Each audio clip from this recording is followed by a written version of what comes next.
la barre de help. Ça c'est ok. Je peux sortir du background.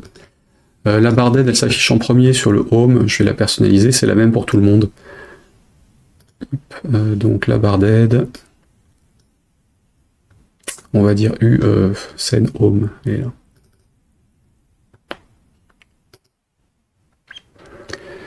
F12, et donc je vais la personnaliser qu'une fois, hein, pareil, dans le before first.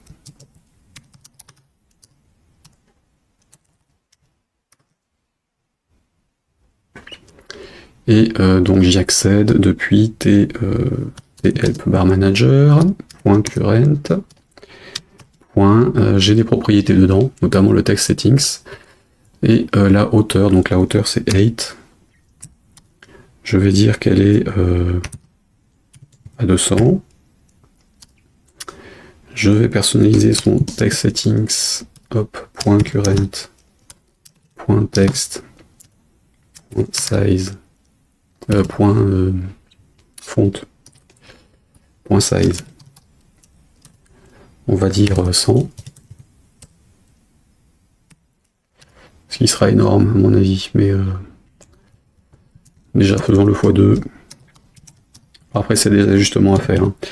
x2. Je veux que la couleur de la help bar soit en blanc. Non, parce que les logos, les images elles sont blanches. Les icônes sont en blanc, donc je vais laisser en sombre tel quel. Par contre, j'ai changé son alignement, sa position. Donc aligne. Horizontalement, on va la centrer.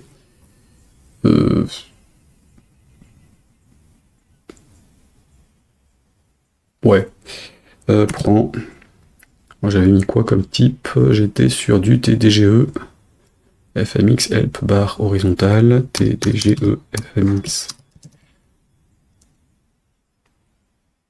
Oui, alors TGE FMX, il n'y a pas. Je suis obligé d'utiliser l'unité directement dans laquelle elle est déclarée pour avoir le type. Help. C'est celui-là. Et donc j'ai dit center.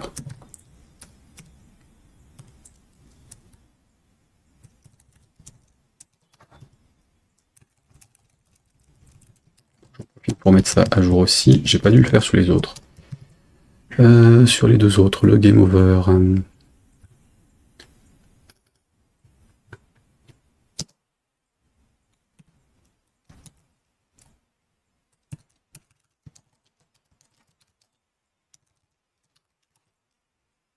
C'est bien si ça plante systématiquement, ça va me permettre d'avoir un ticket d'incident pour gérer ces... pour avoir un truc reproductible sur les erreurs de RTL 290 là. C'est très gonflant. Ces plantages qui ne devraient pas exister. Hop. Ça, CTRL-D, CTRL-S, j'ai donc les deux. Le background, normalement, j'ai rien changé. Je vais peut-être enlever le warning.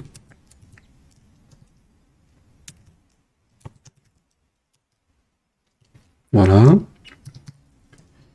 C'est bon. Donc, j'ai ça qui est bon, j'ai ça qui est bon, j'ai ça qui est bon, j'ai ça qui est bon.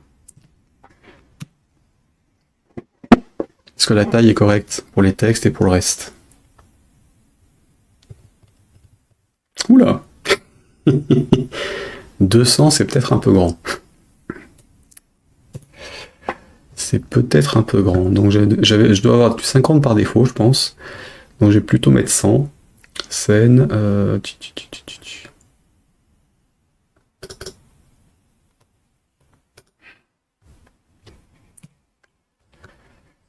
Ça, 100.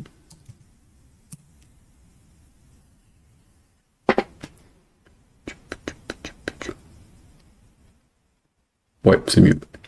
Je vais peut-être changer la couleur du texte. Le texte, il doit être en blanc, par contre.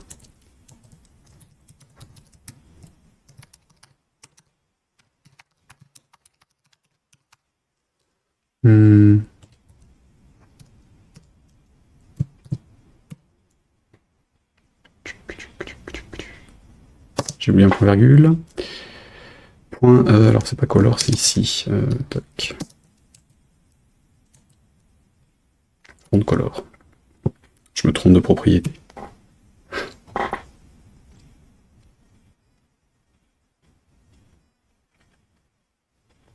Bon. Maintenant, bah, j'ai plus qu'à gérer le reste, hein, donc là c'est bon, c'est moche. Oh que c'est moche. Le vert olive là il est quand même très très très mauvais.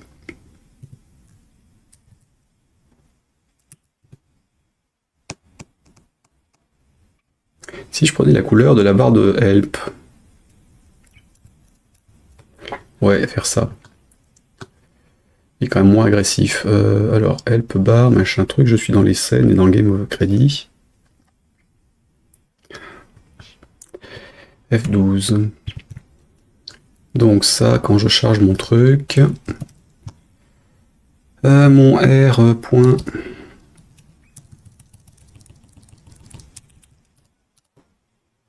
Disons R background pour être propre.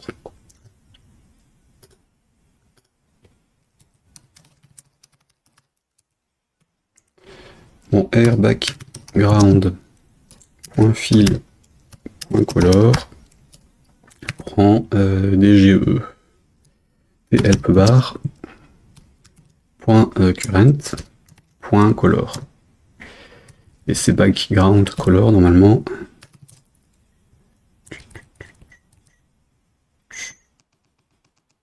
Opacity fill point color. Elle est entièrement personnalisable. Hein. Voilà, et je vais mettre la même chose sur le game over du coup.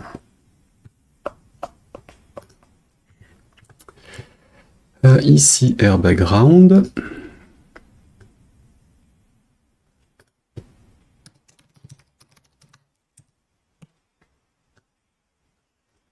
Et donc, tac tac, c'est ici, dans le show.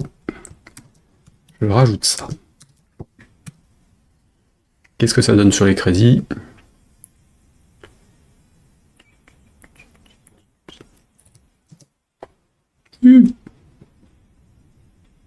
C'est pas la même couleur là. Pourquoi?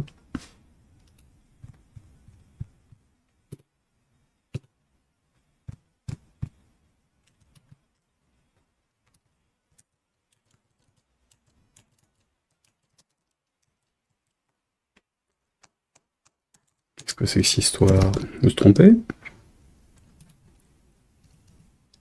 Qu'est-ce que j'ai mis comme propriété? Texte.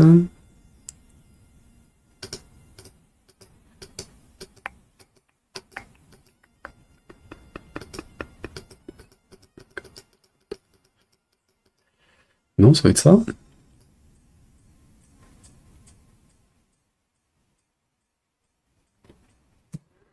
Bizarre.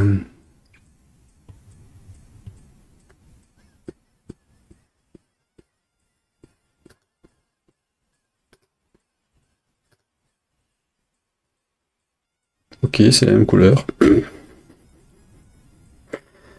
J'ai dû oublier de la pré-renseigner, il doit y avoir un truc. Ça, je vais essayer de...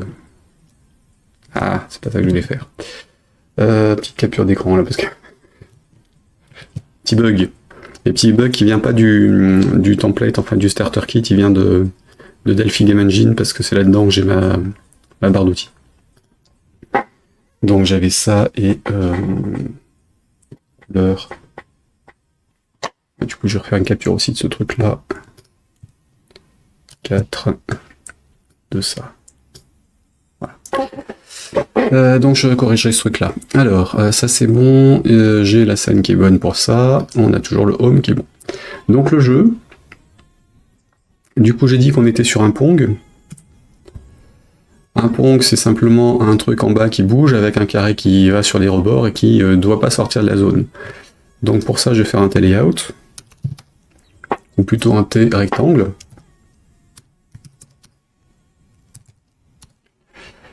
Mettons qu'on soit en 320 par 200, on verra plus tard les ajustements à faire. Hein, 200, 400. Je vais mettre une bordure, donc on va dire 420. 8, tac tac tac, 420 par 600. 620 par 420. Voilà, il sera centré. La couleur extérieure, stroke. Bah, je vais remettre du yellow comme l'autre. Hein. Et donc on est sur du 10 dedans. Par contre, je vais donc mettre un padding à 15 à l'intérieur, puisque les bordures en font partie.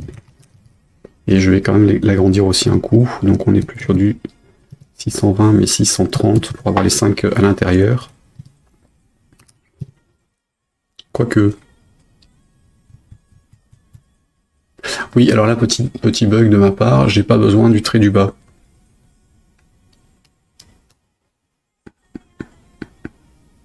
Donc j'enlève ça. Je prends un téléout. Mon téléout, il fait donc la même chose. On était en hauteur sur du 400. Mettons 410 en haut, ça fait 400. Allez, 415. 410. Mettons 410 en largeur, oui, en hauteur. Width, on va dire 620 comme je l'avais. Dedans, on est donc en senteur. Et mon layout... mon layout, c'est mon layout. En haut, je vais mettre un rectangle. À gauche, je vais mettre un rectangle. À droite, je vais mettre un rectangle.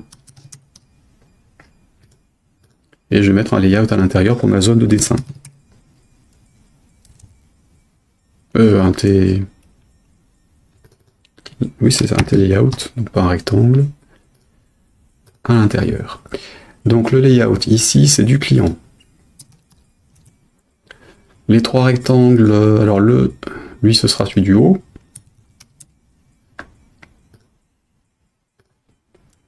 Left et bottom.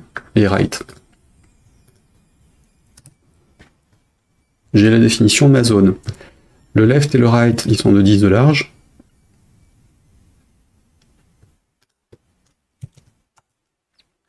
Le haut, il est de 10 de hauteur.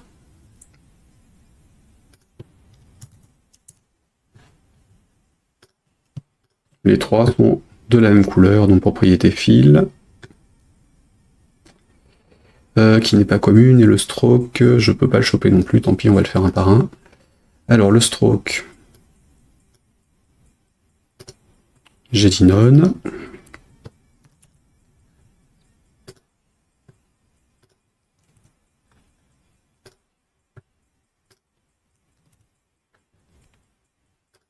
Le fil en jaune.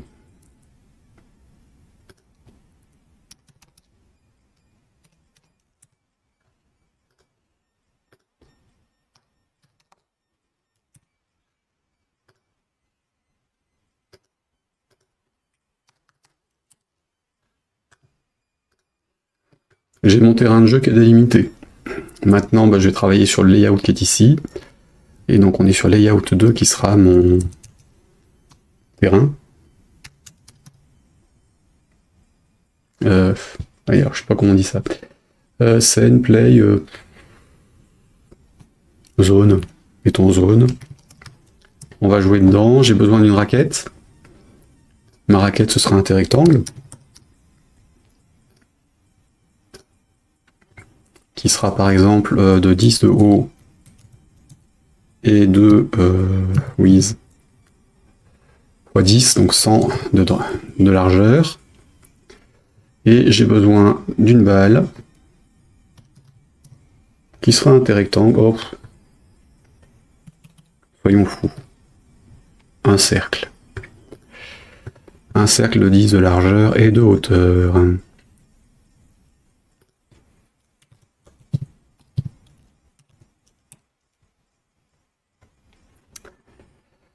Le contenu, donc le fil, donc c'était balle.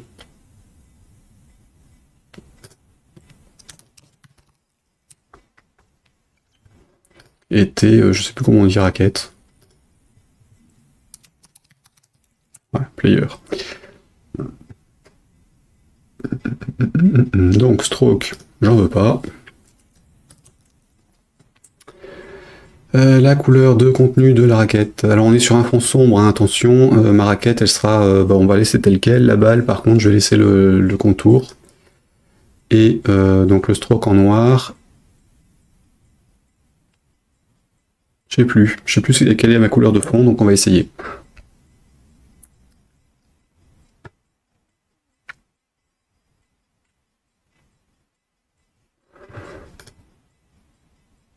Ouais. Alors je vais changer le noir autour de la balle, je vais plutôt le mettre en blanc pour qu'il soit un peu plus visible. Voilà, j'ai ma touche échappe qui marche pas évidemment puisque je suis pas dans le jeu. Enfin, j'ai déclaré aucune touche hein, pour l'instant. Pour pouvoir revenir avec la touche échappe, je vais simplement déclarer un add kit sur mes éléments d'interface. Donc hop, ici j'ai besoin du hide scene et du show scene. Maj CTRL C. Le hide, donc j'élimine. Donc là je vais avoir besoin de la help bar et de la gestion des contrôles utilisateurs, donc TUI. Oui. La help bar, le data module et les SVG. Ici, comme ça j'ai les trois. Le hide, donc j'efface le niveau des contrôles qui existent, sauf que je vais pas vraiment mettre de contrôle, donc on est sur du TUI et item list, .current, .remove. Et au démarrage, je fais un new layout auquel j'ajoute juste kit. La touche échappe en fait. Et la F9. Que je puisse tester avec le clavier.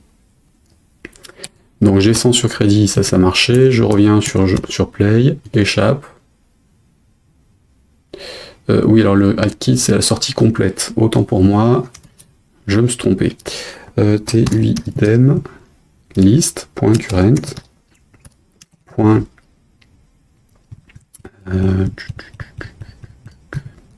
va se le faire à la main.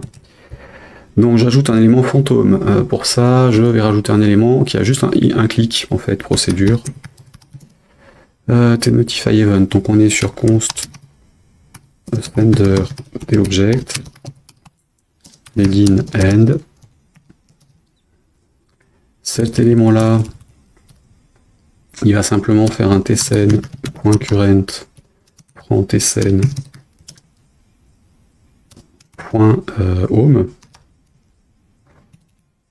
tscn type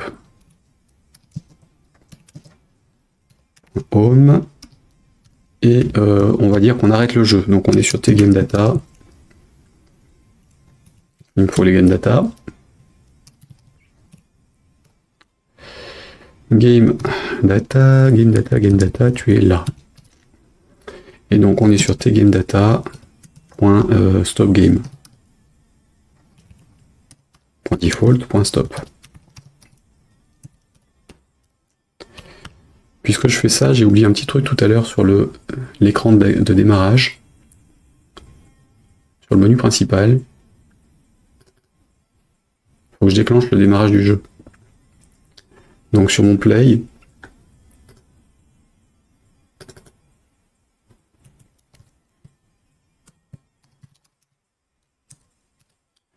ne faut pas que j'oublie de dire que mon GameData.default start game. Donc on a play stop. On a start, stop, continue et pause. Si on fait un start, ça réinitialise tout. Le stop l'arrête complètement. Si on fait un start, qu'on fait un pause, on revient en continu derrière pour relancer le jeu. Ça permet d'initialiser ou pas les variables qui sont gérées par la boucle de jeu. Donc là, je vais juste faire du start et du stop. Je ne vais pas faire de retour en arrière ou de sauvegarde ni quoi que ce soit de pause. Donc là, je mets ça. Je vais juste remettre le sol ligne aussi. Voilà. Donc j'aurai un vrai démarrage avec initialisation du score et du level à ce qui est marqué dans les constantes. Là j'ai mis les éléments d'écran qui sont dedans, c'est bon pour l'affichage, les unités sont toutes là. J'ai donc mon hide et mon show, je rajoute un truc qui va dire qu'il va faire un kit par défaut, sauf que là j'ai rajouté un élément d'interface, il ne sait pas comment je veux l'appeler. Alt F11, j'ai besoin de UI élément directement pour mes types.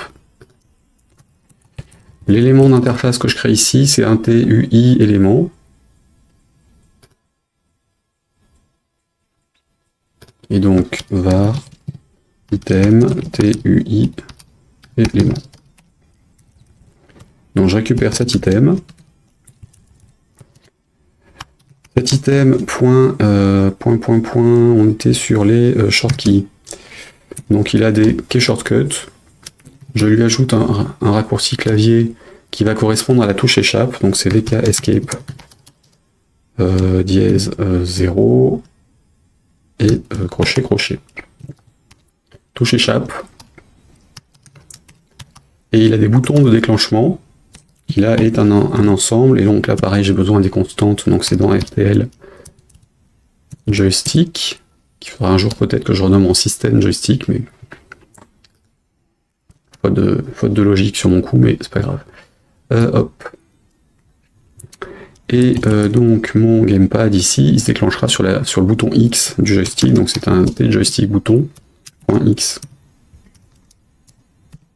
F9.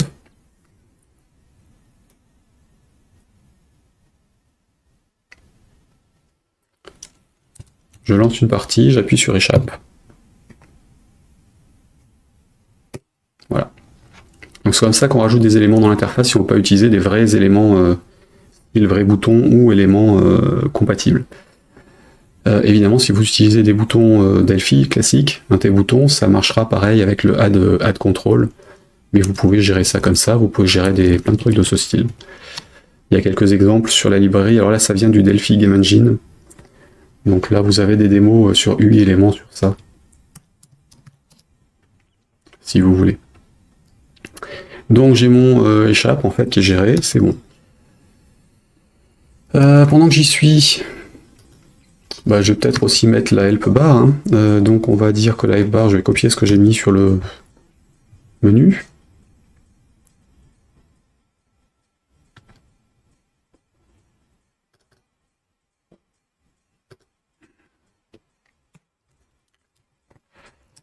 Alors la help bar, poum poum poum poum poum poum poum. Où es-tu ma petite? Voilà, c'est ça. Hop.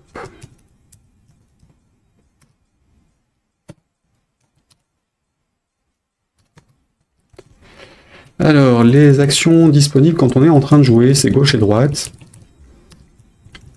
Donc move, j'ai pas de select, j'ai quoi que ce soit, hein. Donc c'est gauche et droite, c'est donc euro, left et down, left et right.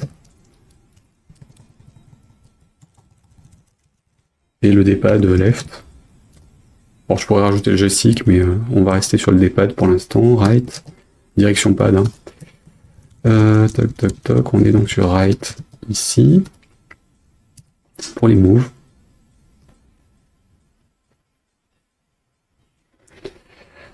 Voilà pour ça. Donc j'ai mes informations à l'écran, j'ai bien le échappe et le X qui ont été gérés ici. J'ai rien d'autre à rajouter en termes d'interface côté jeu. Et donc on démarre un jeu sur le show scène, hein, tout simplement. Et donc je vais dire je démarre mon jeu. Et ça veut dire que mon rectangle